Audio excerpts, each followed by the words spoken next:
आज मी तुम्हाला जेव्हा तुम्ही नवीन दगडी खलबत्ता विकत घेता तर तो वापरण्यासाठी कसा तयार करायचा त्याची अगदी योग्य पद्धत सांगणार आहे। जेव्हा तुम्ही अशा दगडी किंवा मातीच्या आयनच्या कुकिंगसाठी वस्तू घेता त्या डायरेक्ट कधीच वापरायच्या नाहीत।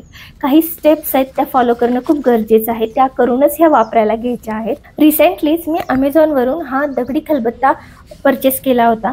असे जे दगडी वस्तू असतात त्यामध्ये खूप धूळ माती आणि एकदम दगडांची अशी बारीक खरखर असते।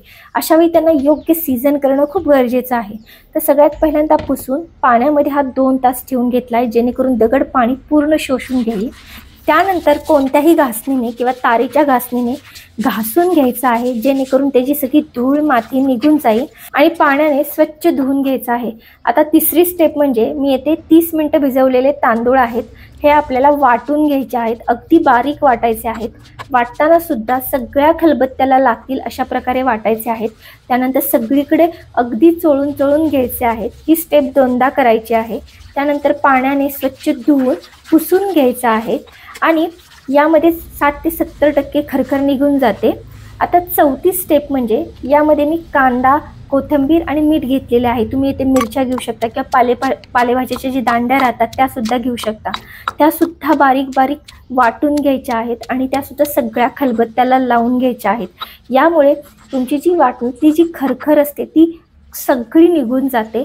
तुम्ही जर या वस्तू सीझन न करता डायरेक्ट वापरल्या तर दगडाचे जे बारीक कण असतात ते कचकच तुमच्या जेवणामध्ये लागू शकतात किंवा तुमच्या पोटामध्ये जाऊन तुम्हाला त्रासही होऊ शकतो।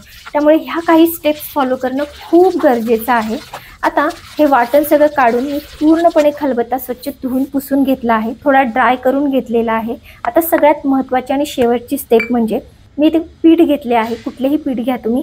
हळद आणि तेलाची एक पेस्ट तयार केलेली आहे आणि ती पूर्णपणे सगळ्या खलबत्त्याला अगदी चोळून चोळून लावायची आहे। आणि असा हा पेस्ट लावलेला खलबत्ता तुम्हाला रात्रभर ठेवायचा आहे।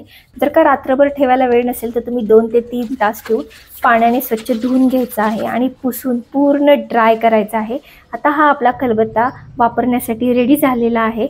तर तुम्हाला व्हिडिओ आवडला असेल तर लाईक आणि शेअर करायला बिलकुल विसरू नका। तुम्ही हा व्हिडिओ शेवटपर्यंत बघितल्याबद्दल धन्यवाद।